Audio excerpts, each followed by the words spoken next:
A pergunta que eu faço é: ministros do Supremo Tribunal Federal são cidadãos comuns?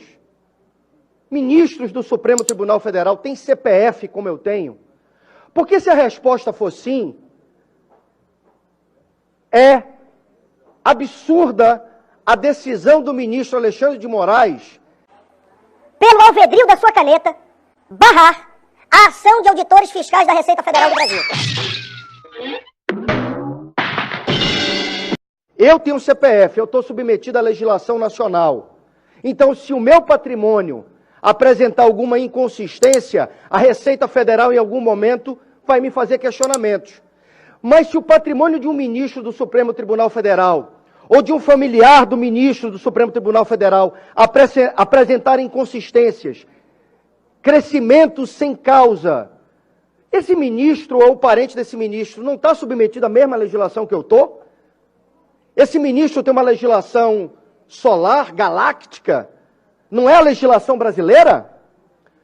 O ministro Alexandre de Moraes, na caneta, suspendeu uma ação lógica, dentro dos parâmetros da Receita Federal, dentro da competência dos auditores da Receita Federal, porque essa investigação alcançava parentes e um próprio ministro do Supremo Tribunal Federal.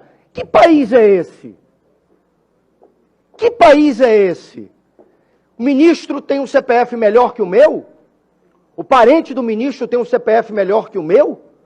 Então eu quero aqui, para concluir, presidente, externar a minha solidariedade aos auditores da Receita Federal. Eu tenho amigos na Receita Federal. E nem por isso deixam de me fiscalizar quando necessário.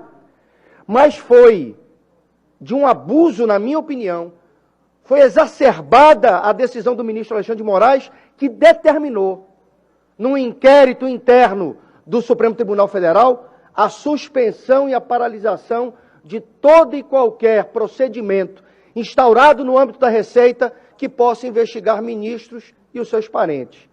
Esse não é o Brasil que eu defendo. Esse não é o Brasil que eu quero. O Brasil é um só, o Brasil é para todos, a lei é para todos. E se a Receita Federal tem indícios, dentro de um procedimento correto, dentro de um procedimento nos limites da legislação, e tem que investigar um parente do ministro do Supremo Tribunal Federal, o Supremo não vai deixar? Por quê?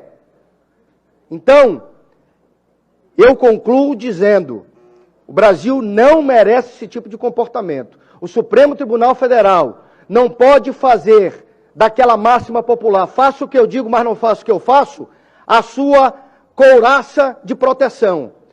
Ministro do Supremo, assim como político, como vereador, como prefeito, como governador, como presidente, precisa se comportar e se impor pelo exemplo, não pela força da sua caneta. A minha solidariedade aos auditores da Receita Federal do Brasil. Muito obrigado, que Deus abençoe essa nação.